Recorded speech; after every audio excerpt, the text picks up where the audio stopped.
اس لیے رومی شہنشاہ نے اسے مقرر کیا۔ ابھی ہم ہیرودیس کی بجائے مجوسیوں پر بات کریں گے جو کہ ایک بابرکت گروہ تھا۔ جی مجوسی مشرق میں مسیح کا ستارہ دیکھ کر اسے سجدہ کرنے کے لیے آئے تھے۔ ہمیں صحیح۔ ان کے بارے میں مزید جاننے کی ضرورت ہے کیونکہ ان کے تعلق سے بائبل میں صرف یہی حوالہ ہے۔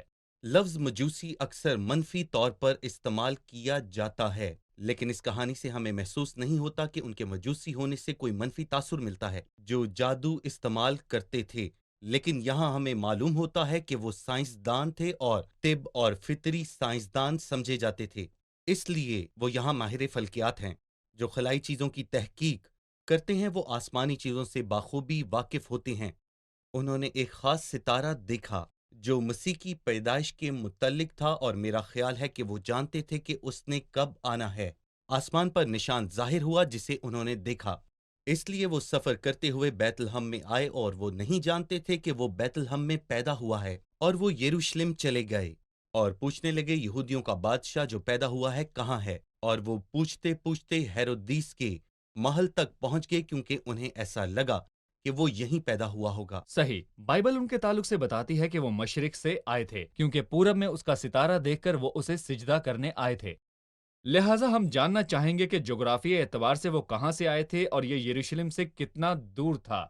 ممکنہ طور پر وہ فارس سے آئے تھے، لیکن ہم اس کی تصدیق نہیں کر سکتے۔ یہ میری رائے ہے کہ ان کا تعلق فارس سے تھا، کیونکہ مشرق کے لوگ حکمت کے لیے مشہور تھے، اور پہلے سلاطین کے 4 باب میں لکھا ہے سلیمان کی حکمت مشرق کے تمام حکیموں سے بھی زیادہ تھی، جس سے یہ واضح تاثر ملتا ہے کہ مشرق کے لوگ حکمت رکھتے تھے۔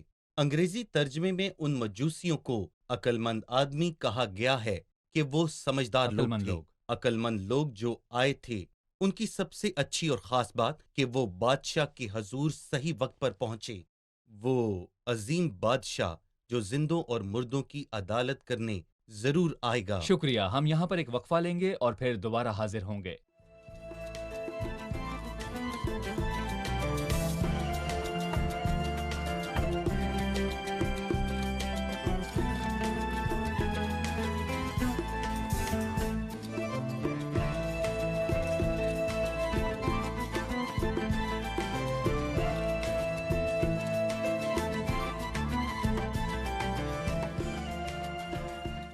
دوسرے باب کی تیسری آیت میں یہ سن کر ہیرودیس بادشاہ اور اس کے ساتھ یروشلم کے سب لوگ گھبرا گئے۔ ہم جانتے ہیں کہ ہیرودیس بادشاہ گھبرا گیا کیونکہ ایک نیا بادشاہ پیدا ہوا، لیکن یروشلم کے سب لوگ کیوں گھبرا گئے؟ جی بھائی۔ در حقیقت یہ معاملہ عجیب اور بہت الجھانے والا معاملہ ہے، اور وہاں پر ان کے لوگ اچھی حالت میں نہ تھے، اور انہوں نے مسیح کو خوش آمدید نہ کہا۔ وہ برے اور بدعنوان لوگ تھے، اور آپ مجھے بتائیں کہ ایک برا شخص راست اور عادل بادشاہ سے کیسے خوش رہے گا؟ لوکا کے دوسرے باب میں ہم دیکھتے ہیں مسیح جس کی جگہ محل میں نہ تھی، اور متی کے دوسرے باب میں ہم دیکھتے ہیں کہ اس کی جگہ لوگوں کے دلوں میں تھی، اور یہ بات زیادہ غضبناک بات ہے۔ یہ نہیں کہ محل میں جگہ نہ تھی اور وہ چرنی میں پیدا ہوا، لیکن زیادہ افسوسناک بات یہ ہے کہ اسے لوگوں کے دلوں میں جگہ نہ ملی، اس لیے یروشلم کے لوگ سچ میں گھبرا گئے۔ یہ پہلی بار تھا لیکن آخری بار نہیں۔ ہم متی کے 21ویں باب میں پڑھتے ہیں کہ جب وہ بطور بادشاہ گدھے پر سوار ہو کر داخل ہوا تو پورا یروشلم سچ میں گھبرا گیا تھا۔ صحیح، انہوں نے کہا کہ یہودیوں کا بادشاہ جو پیدا ہوا ہے وہ کہاں ہے، کیونکہ پورب میں اس کا ستارہ دیکھ کر ہم اسے سجدہ کرنے آئے ہیں۔ در حقیقت ہمیں اس آیت پر بات کرنا ہوگی۔ جی ہم نے مشرق میں اس کا ستارہ دیکھا۔ میں یہاں پر جاننا چاہوں گا کہ آپ کا مخلوقات کے اس مکاشفے کے تعلق سے جو مسیح کی طرف اشارہ کرتی ہے کیا خیال ہے؟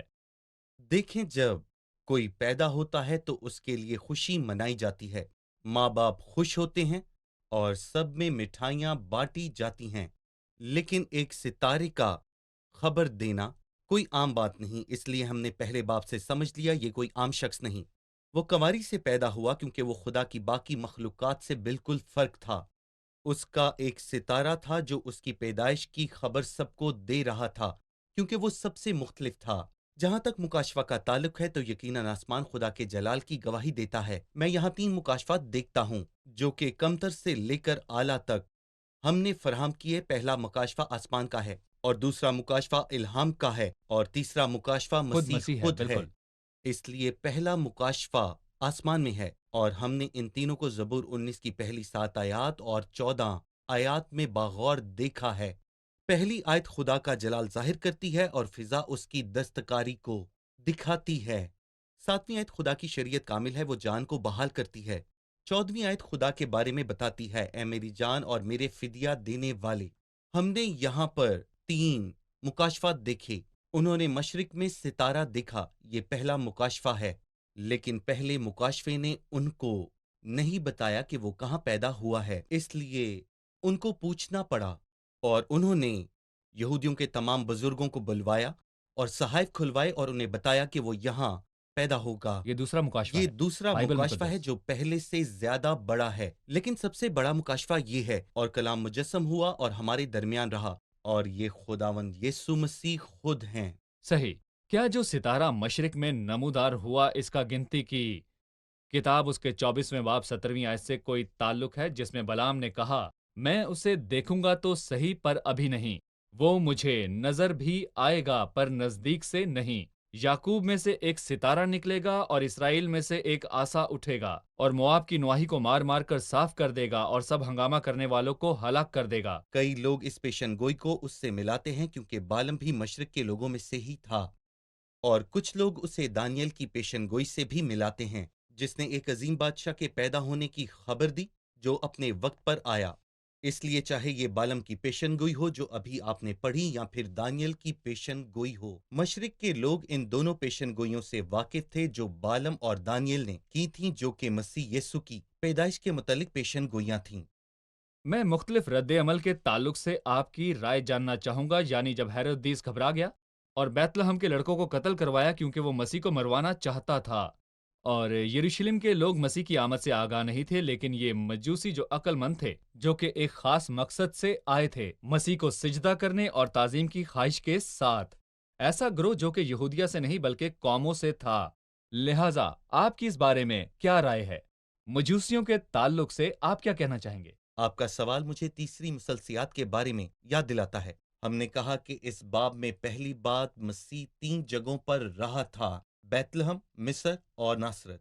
اس کے بعد 3 مکاشفات ہیں، الہام، آسمان اور مسیح، اور مسیح کے تعلق سے بھی 3 رویاں ہیں۔ پہلی، ہیرودیس کی جانب سے مسیح کی مخالفت اور لوگوں کی جانب لا سے تعلقی کا رویہ۔ بالکل، اور مجوسیوں کا محبت کا رویہ تھا۔ دراصل مجوسیوں کا ہی درست رویہ تھا، اور یہاں پر یوں لکھا ہے کہ ہم اسے سجدہ کرنے کے لیے آئے ہیں، وہ سجدہ کرنے آئے تھے۔ صرف دیکھنے کے لیے نہیں، صحیح۔ اور نہ ہی اس بات کی تصدیق کے لیے وہ پیدا ہوا ہے یا نہیں، انہوں نے ایسا نہیں کہا تھا، بلکہ انہوں نے کہا یہودیوں کا بادشاہ جو پیدا ہوا ہے وہ کہاں ہے، کیونکہ پورب میں اس کا ستارہ دیکھ کر ہم اسے سجدہ کرنے آئے ہیں، ہم سفر کر کے پہنچے ہیں اسے سجدہ کرنے اور دیکھنے کے لیے۔ قوموں کے بادشاہ کو سجدہ کرنے کے لیے کیا کوئی ایسی بات ہے جو ہمیں آنے والی تقسیم کے تعلق سے بتاتی ہے؟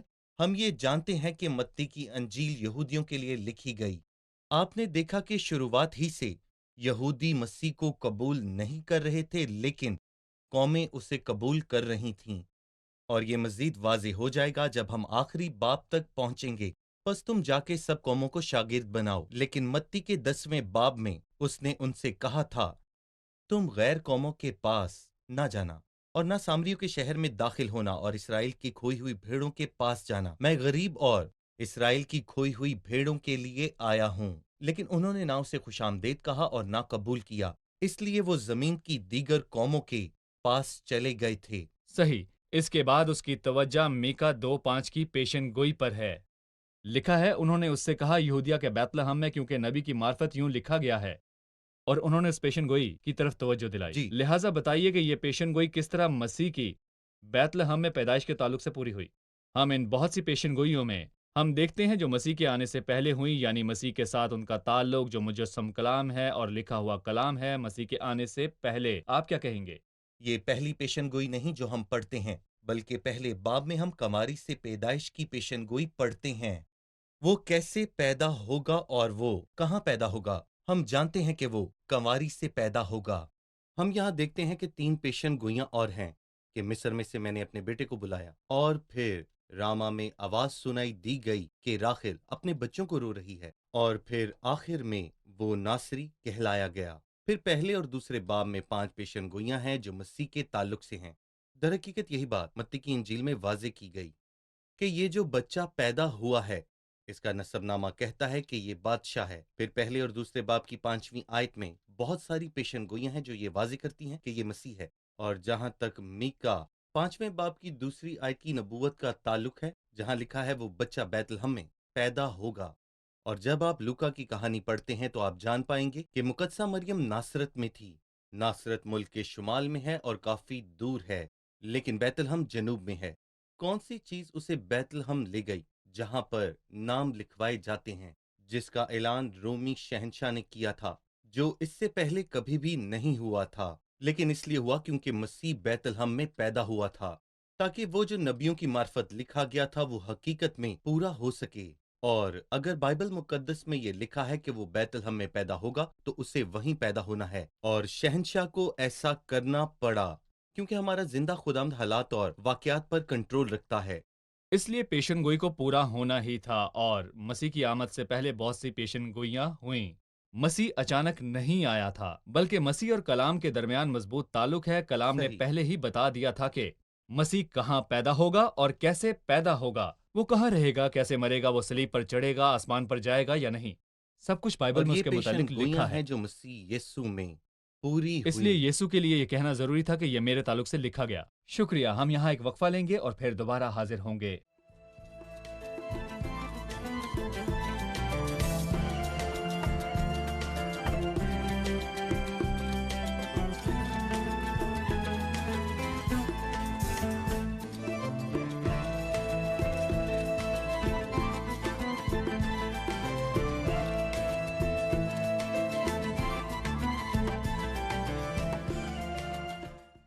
بھائی یوسف، میں پوچھنا چاہوں گی کہ متی 2 باب میں چرنی کا ذکر کیوں نہیں ہے؟